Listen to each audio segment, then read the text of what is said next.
se han zurrado en nuestros símbolos patrios, se han zurrado en nuestras tradiciones, y la idea es básicamente corroer, ¿no es cierto?, las estructuras, que es, como siempre, el plan que han llevado a cabo los terroristas en nuestro país.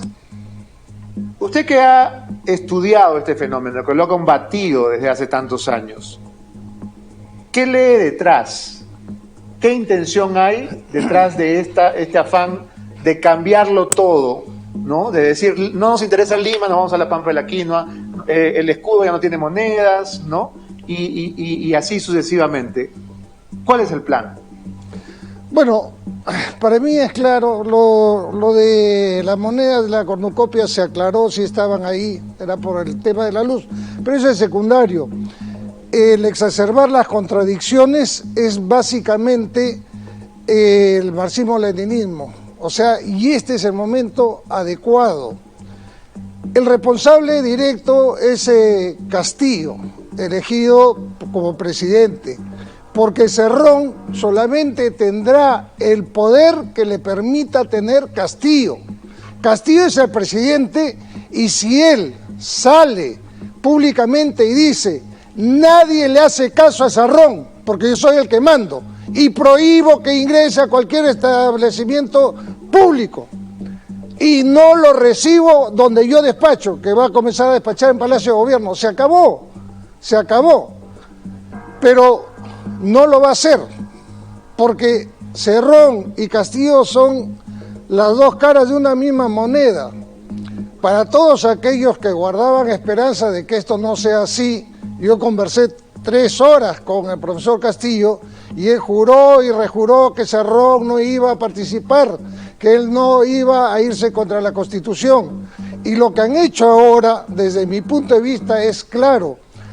En mi opinión, han escogido en el lumpen, en las heces políticas, lo peor que se podía poner en un dentro de un gabinete ministerial, con la idea, me imagino yo, de que el Congreso no le dé la confianza, ¿no? Y queme su primera bala, porque finalmente eso es lo que quieren, tumbarse el Congreso. Entonces han dicho, pues busquemos, pero entre lo peor, pongamos como premier alguien que sea abiertamente pro-terrorista, ¿ya? O sea, así se lo vamos a refregar en la cara. Como ministro de Defensa pongamos a un sargento de la policía que fue dado de baja por medida disciplinaria y pongámoslo como ministro de Defensa. La disciplina es la base fundamental de los ejércitos. ¿Qué significa esto? Como ministro del Interior también pongamos a un fiscal, ¿no? Que hay problemas graves en este momento. Un fiscal además en ejercicio. ¿Cómo? Un fiscal en funciones. Efectivamente, un fiscal con el que ya parece que hace 3 meses se habían puesto de acuerdo, 2 meses, no lo sé, en que él iba a ser el ministro del Interior.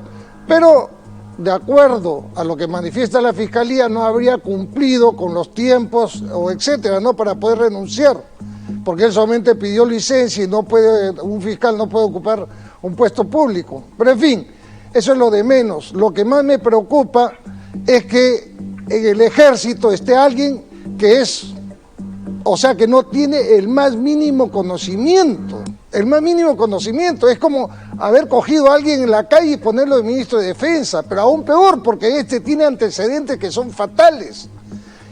Y en la policía... Tiene antecedentes por trata de personas, nada menos. Así es. Estamos hablando de Ayala. Claro, de Ayala. Pero ojo que en la policía ya hay algo grave. En la policía ya se ha dado una serie de órdenes. Por ejemplo, a la policía se le ha reducido el combustible. Ya se enviaron los documentos para indicarle en cuántos galones diarios se le reduce el combustible. En lugar de apoyar a la policía, de entrada han comenzado a quitarle la logística que requiere. Además de eso, se le está dando la orden a la policía, ¿no? Se le está dando la orden para que entrene y capacite a las rondas urbanas. ¿Y qué quieren que las capacite? ¿Qué significa eso? ¿En el uso de armas? ¿Qué hay detrás? No, pues, o sea, es claro que igual que en todos los otros países lo que se está buscando es tener gente afín, entrenada, que pueda convertirse en una fuerza paramilitar. O sea, eso está clarísimo. El ministro de Trabajo, ¿qué es lo primero que hace? Reconocer a una organización que dirigía el presidente y que el mismo SUTEP la rechaza, que no quiere hacer nada con ellos. Es decir, Castillo no se da cuenta que ha sido elegido un presidente dentro de la democracia. Él cree que lo han elegido rey, emperador o no sé qué se imagina. Pero además de eso, abiertamente está compartiendo el poder que tiene un presidente con Cerrón, que es un delincuente. Y ahí sí lo podemos decir claramente, es un delincuente porque a él sí se le ha sentenciado por corrupción. Entonces, lo que están haciendo realmente es increíble. Y lo que sí tengo que decirte, eso sí que quede en claro, Beto, en mi posición es que Castillo ha ganado democráticamente el poder.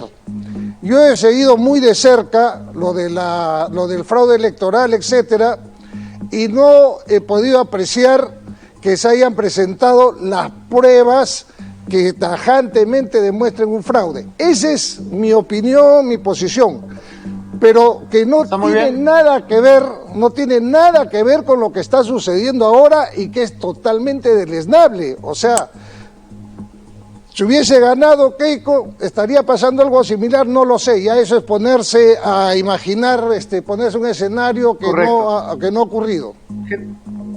General Urresti, me dicen que está el general Quiabra también en comunicación, pero yo desde aquí no lo veo. ¿Está el general Quiabra? Está en foto. Hola, buenas noches. Beto, ¿cómo estás? Buenas noches. ¿Cómo está, general? Un gusto saludarlo. Quisiera su análisis sobre la manera como se ha humillado a las Fuerzas Armadas en la parada militar cuando Pedro Castillo se retira a la mitad con el pretexto realmente sin sentido del sismo en Piura, cuando no tenía ni siquiera ministro de Economía. Quiero detenerme en esto y también en el ultraje a las fuerzas policiales, que ya viene desde el gobierno anterior. Quiero referirme a eso porque me parece que tanto los morados, dinamitando la Policía Nacional, como ahora los de Perú Libre, son parte de un mismo plan. ¿Qué piensa usted? Mira, yo te lo quiero resumir con lo siguiente. La izquierda radical en nuestro país está convencida que nunca va a poder derrotar militarmente a las Fuerzas Armadas. Y por eso es que está empeñado en afectarlas moralmente, golpearlas moralmente. Una forma de golpearlas moralmente es, como ha estado señalando hoy el general Urresti y yo también, nombrar un ministro de Defensa que no reúne las condiciones para ejercer liderazgo a un ministerio donde lo que se gerencia son hombres, donde lo que se ve es la moral y los méritos. Y lo que ha sucedido en la ceremonia por el desfile de nuestro bicentenario, ahí hay varios culpables de lo que tú señalas. En primer lugar, si hubiera sido más inteligente alguien o el presidente que no conoce, hubiera detenido nada más el desfile vehicular, paraba el desfile vehicular, terminaba la ceremonia y se rendían los honores. Punto 1. Punto 2. Se retiró el presidente, se retiró el primer ministro y se quedó como autoridad máxima la presidente del Congreso. Y sin embargo la ceremonia terminó como la de un colegio. Ha terminado, se pueden ir todos a su casa. No, había que rendirle honores de despedida a la que se había quedado como máxima autoridad. Entonces estamos en una informalidad de la cabeza porque es un presidente que ha tenido que ser obligado a buscar domicilio fijo y regresar al Palacio. Es un presidente que nos muestra cuál va a ser la dirección de su gobierno, poniendo a un guerrillero, un terrorista, como tú dices, como ministro de Relaciones Exteriores, donde le hace un desplante al presidente de Colombia, que ha señalado que Venezuela es una guarida de terroristas, porque lo de la FARC se refugian en Venezuela y la otra vez en la frontera con Colombia hicieron un atentado contra el helicóptero del presidente Duque. Tienes tú entonces que para ser miembro de este gabinete tienes que haber sido senderista, tienes que ser simpatizante de Sendero o miembro de Movadef. Entonces la pregunta es, ¿este es el gabinete que esperábamos los peruanos para nuestro bicentenario? Este es un gabinete que no tiene aceptación ni expectativa. El presidente tiene que darse cuenta que el primero que tiene que reflexionar es él. A él le están diciendo, no tiene personalidad, porque Cerrón hace el gabinete y está colocando un gabinete que no lo va a ayudar a gobernar. Entonces el presidente no puede esperar a que se niegue la confianza, se busque la vacancia, porque sería volver a los errores políticos del quinquenio anterior. El presidente tiene que reaccionar hoy mismo y tiene que demostrar que tiene personalidad de decir, me equivoqué con el primer ministro y con 4 o 5 ministros y lo voy a cambiar. Eso hace una persona que quiere de verdad hacer una buena gestión. Lo contrario es generar una inestabilidad, una grave irresponsabilidad en un momento donde todos sabemos que estamos viviendo una crisis sanitaria, económica, social, la más grave. Se nos viene la tercera ola y todo el mundo dice, viene la tercera ola, en vez de estar tomando las previsiones para que esa tercera ola no encuentre mejor preparado.